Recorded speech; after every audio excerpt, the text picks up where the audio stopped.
بسم اللہ الرحمن الرحیم نحمده ونصلی علی رسولہ الکریم اما بعد اعوذ باللہ من الشیطان الرجیم بسم اللہ الرحمن الرحیم لئن شکرتم لأزیدنکم ولئن کفرتم ان عذابی لشدید صدق اللہ مولانا العظیم وعن انس بن مالک رضی اللہ تعالی عنہ قال قال رسول الله صلى الله عليه وسلم إن من الناس مفاتيح للخير مغاليق للشر وإن من الناس مفاتيح للشر مغاليق للخير فطوبى لمن جعل الله على يديه مفاتيح الخير وويل لمن جعل الله على يديه مفاتيح للشر رواہ ابن ماجہ او کما قال نبینا محمد صلی اللہ علیہ وسلم۔ حضرات سامعین کرام، ہم سب کے لیے بہت ہی زیادہ خوشی کا مقام ہے کہ اللہ رب العزت کے فضل و کرم سے ہمیں یہ زمین ملی اور آج ہم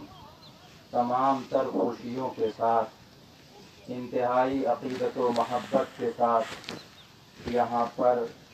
پہلی عید الفطر کی نماز ادا کرنے کے لیے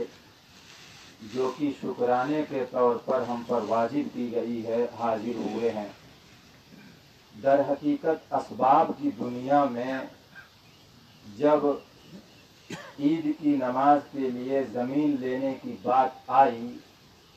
اور اس پر خرچ کا اندازہ لوگوں نے بتایا تو ہم سب کے لیے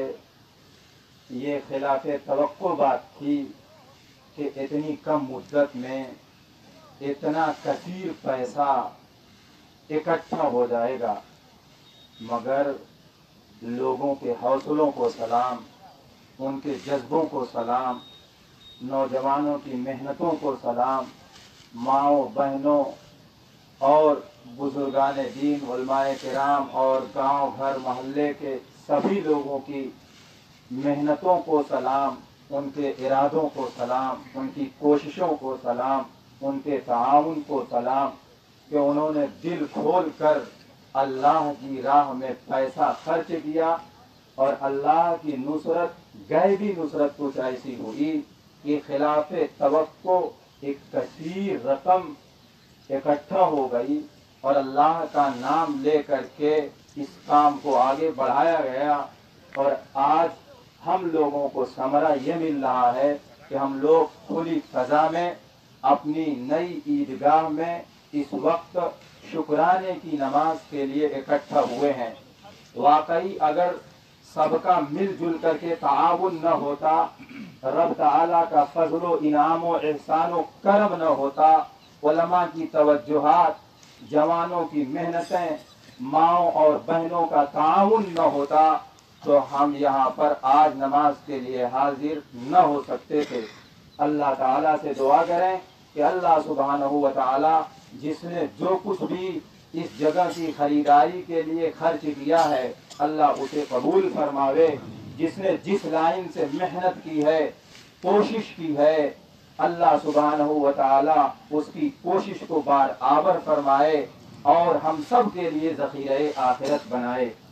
کمیٹی کے لوگ بھی بہت ہی زیادہ شکریہ کے مستحق ہیں۔ ایک وقت وہ بھی تھا کہ جب چندہ ہو رہا تھا،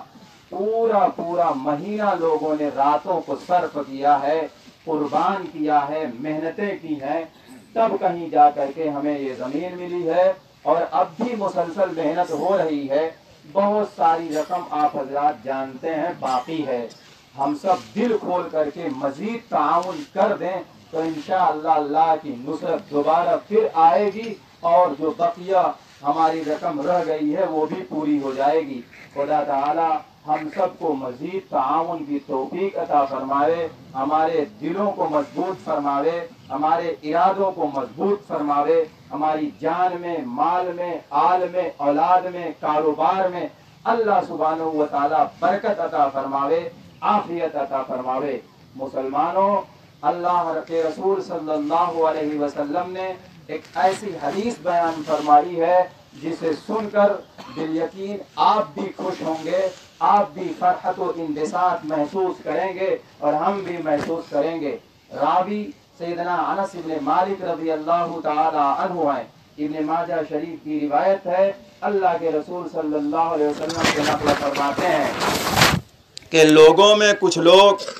خیر کی کنجیاں ہوا کرتے ہیں کہ خیر ان سے وجود میں آتا ہے، خیر کا تالا ان سے کھلتا ہے اور پھر خیر کا وجود تا قیام ساعت چلتا رہتا ہے، باقی رہتا ہے۔ اور لوگوں میں کچھ لوگ ایسے ہوتے ہیں جو خیر کے لیے تالے ہوا کرتے ہیں، شر کی کنجیاں ہوا کرتے ہیں۔ مگر دنیا میں دو طرح کے لوگ ہوتے ہیں، ایک جن سے خیر کا وجود ہوتا ہے، ایک جن سے شر کا وجود ہوتا ہے۔ اللہ کے نبی صلی اللہ علیہ وسلم نے بشارت سنائی ان لوگوں کو جو خیر کی کنجیاں ہوا کرتے ہیں، شر کے تالے ہوا کرتے ہیں، اور ہلاکت، تباہی اور بربادی کی خبر سنائی ان لوگوں کے لیے جو خیر کے تالے ہوا کرتے ہیں، شر کی کنجیاں ہوا کرتے ہیں۔ اس حدیث کا مفہوم مثال سے میں آپ کو سمجھاؤں۔ مثال کے طور پر کہیں پہ عیدگاہ نہیں تھی یا مدرسہ نہیں تھا یا مسجد نہیں تھی، کچھ لوگوں نے مل جل کر کے مسجد بنا دی، مدرسہ بنا دیا، عیدگاہ کے لیے زمین لے لی، تو یہ تمام کے تمام لوگ خیر کی کنجیاں ہیں، ان سے خیر کا وجود ہوا ہے۔ جب تک اس روئے زمین پہ اللہ کا نام اس جگہ پہ لیا جاتا رہے گا، ان کے نام اعمال میں ان کے مرنے کے بعد بھی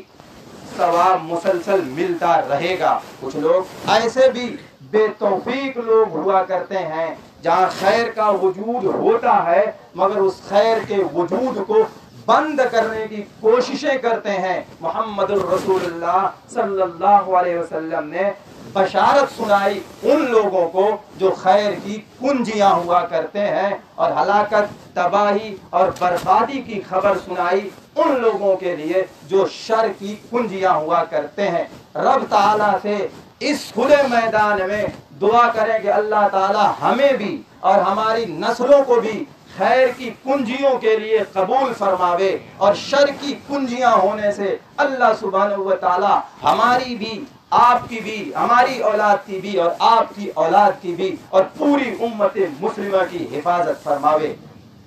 محترم بھائیوں، بزرگوں اور دوستوں، ایک مرتبہ کا واقعہ ہے۔ ایک جنازہ نبی اکرم صلی اللہ علیہ وسلم کے پاس سے گزر رہا تھا، تو اللہ کے نبی صلی اللہ علیہ وسلم نے دو لفظ ارشاد فرمایا۔ پہلا لفظ اللہ کے رسول صلی اللہ علیہ وسلم نے فرمایا المستریح، دوسرا لفظ ارشاد فرمایا والمستریح منہ۔ المستریح کا معنی آرام پانے والا، اور المستریح منہ کا معنی جس سے آرام پایا جائے۔ صحابہ کو بڑا تعجب ہے کہ یہ جنازہ گزرا ہے، میت کے لوگ کندھوں پہ لے کر جا رہے ہیں، محمد الرسول اللہ صلی اللہ علیہ وسلم دو جملہ ارشاد فرما رہے ہیں، المستریح والمستریح منہ، آرام پانے والا اور وہ جس سے آرام پایا جائے۔ روایات میں آتا ہے کہ صحابہ نے پوچھا ہے اللہ کے رسول صلی اللہ علیہ وسلم من مستریح والمستریح منہ، کون ہے وہ جو آرام پانے والا ہے، کون ہے وہ جس سے آرام پایا جاتا ہے؟ تو محمد الرسول اللہ صلی اللہ علیہ وسلم نے صحابہ کے پوچھنے پر ارشاد دو ٹوک انداز میں فرمایا کہ آرام پانے والا مومن بندہ ہے کہ وہ دنیا کی مشقتوں سے، دنیا کی تکلیفوں سے جب انتقال کر جاتا ہے تو آرام پا لیتا ہے۔ مطلب یہ ہے کہ یہ اتنا نیک بندہ ہوتا ہے، جب دنیا میں رہتا ہے لوگ تکلیفیں پہنچاتے ہیں، دنیا کی مشقتیں اٹھاتا ہے، لیکن جب اللہ تعالیٰ اس کی روح کو قبض کر لیتے ہیں تو ان دنیاوی مشکلات سے وہ آرام پانے والا ہو جاتا ہے۔ اللہ کے نبی صلی اللہ علیہ وسلم نے دوسرے جملے کا معنی یوں بیان فرمایا، جس سے آرام پایا جائے وہ فاسق بندہ ہوتا ہے، گناہگار بندہ ہوتا ہے کہ اس سے اللہ کے بندے آرام پا جاتے ہیں، اللہ کی مخلوق آرام پا جاتی ہے، شجر درخت پتے چرند پرند یہ ساری چیزیں آرام پا جاتی ہیں۔ میرے بھائیوں بزرگوں اور دوستوں، ضرورت اس بات کی ہے کہ ہم بھی ذرا اپنے گریبان میں جھانکیں کہ کہیں ہمارا انتقال ہو رہا ہو تو لوگوں کی زبان پہ یہ کلمات نہ آئیں کہ بہت اچھا ہوا انتقال ہو گیا، بڑی لوگوں کو تکلیفیں پہنچاتا تھا، اذیتیں پہنچاتا تھا، نقصان پہنچاتا تھا، ظلم و زیادتیاں کیا کرتا تھا۔ رب سے دعا کریے اور پناہ مانگیے کہ اللہ تعالیٰ اس گروہ میں ہمارا شمار ہرگز نہ کرے۔ رب سبحانہ و تعالیٰ سے دعا مانگیے کہ ہمارا اللہ تعالیٰ شمار ان لوگوں میں کرے جو نیکوکار ہیں، کہ جب وہ دنیا سے جاتے ہیں تو محمد الرسول اللہ صلی اللہ علیہ وسلم کی حدیث ان پر پھٹ بیٹھتی ہے کہ دنیا سے وہ خود آرام پا جاتے ہیں۔ اور واقعی آج جو بھولے بھالے لوگ ہوتے ہیں، جو نیکوکار لوگ ہوتے ہیں، دنیا و مافیہ سے بہت زیادہ ان کا لگاؤ نہیں ہوتا، ان کو لوگ تکلیفیں پہنچاتے ہیں، اذیتیں پہنچاتے ہیں، ان کا کوئی نہیں ہوتا۔ لیکن اگر کوئی گاؤں کا بڑا ہے، چاہے دینی اعتبار سے اس کا رتبہ اتنا نہ ہو مگر اس کا ساتھ دینے والے بہت زیادہ ہو جاتے ہیں۔ مگر یہ یاد رکھیے گا، حق تو حق ہے، جب انتقال ہوگا تو دل میں تو بندہ کہہ ہی دے گا کہ یار تھا بندہ بہت برا، چاہے اس نے یہ بھی کیا ہو، یہ بھی کیا ہو، یہ بھی کیا ہو۔ تو رب سے دعا کریے کہ اللہ اس قطار میں ہمیں کھڑا نہ کرے، بلکہ اللہ سبحانہ و تعالی ہمارا شمار ان لوگوں میں کرے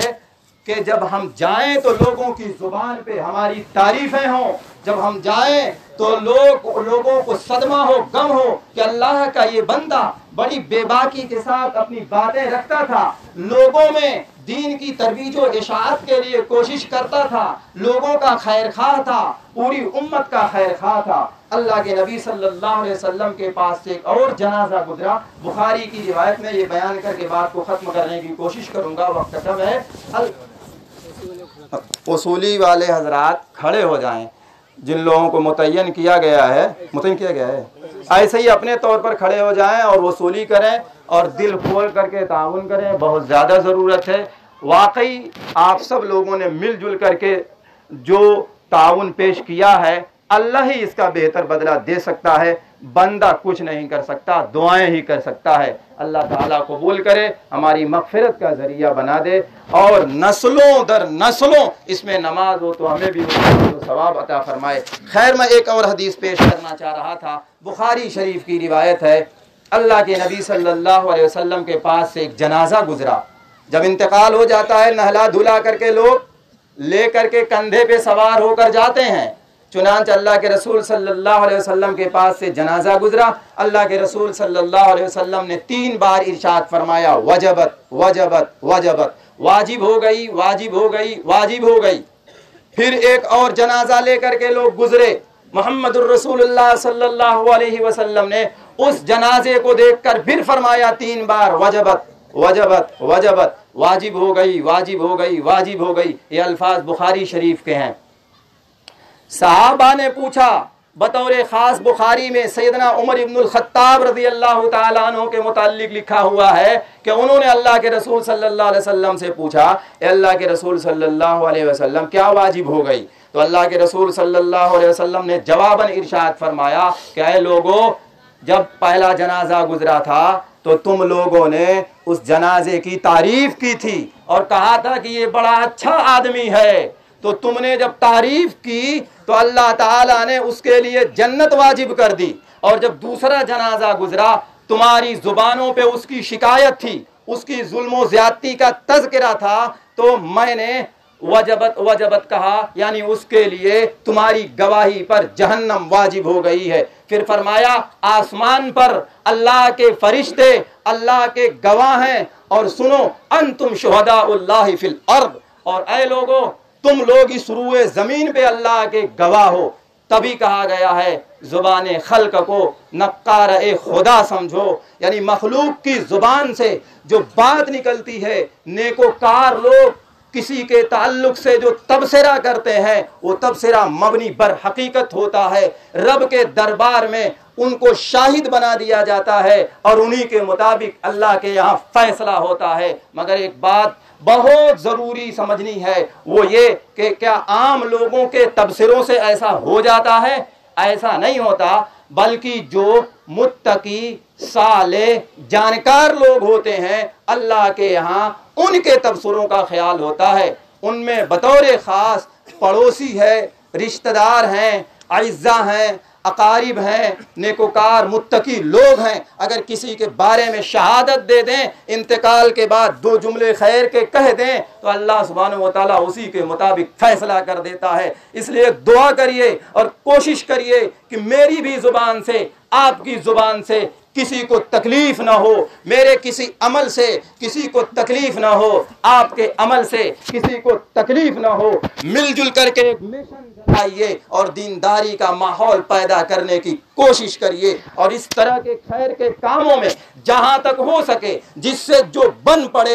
وہ مل جل کر کے تعاون کرے۔ خدا تعالی ہماری محنتوں کو قبول فرماوے، اور یہ پہلی عید کی نماز نہ ہو بلکہ تا قیام ساعت اللہ سبحانہ و تعالی اس میدان میں ہمیں اسی طرح بعافیت نماز پڑھنے کی توفیق عطا فرماتا رہے۔ ایک بار پھر میں آپ حضرات کو مبارکباد پیش کرتا ہوں اور آپ سب کے لیے دعا کرتا ہوں، اور پوری کمیٹی کی طرف سے اور اپنی طرف سے شکریہ ادا کرتا ہوں کہ واقعی آپ حضرات نے مل جل کر کے جو کوششیں کی ہے، جو تعاون کیا، اس کا ثمرہ آپ دیکھ رہے ہیں۔ اللہ تعالیٰ آخرت میں اس کا بہترین بدلہ مجھے بھی اور آپ حضرات کو عطا فرماوے۔ آمین ثم آمین، وآخر دعوانا ان الحمد للہ رب العالمین۔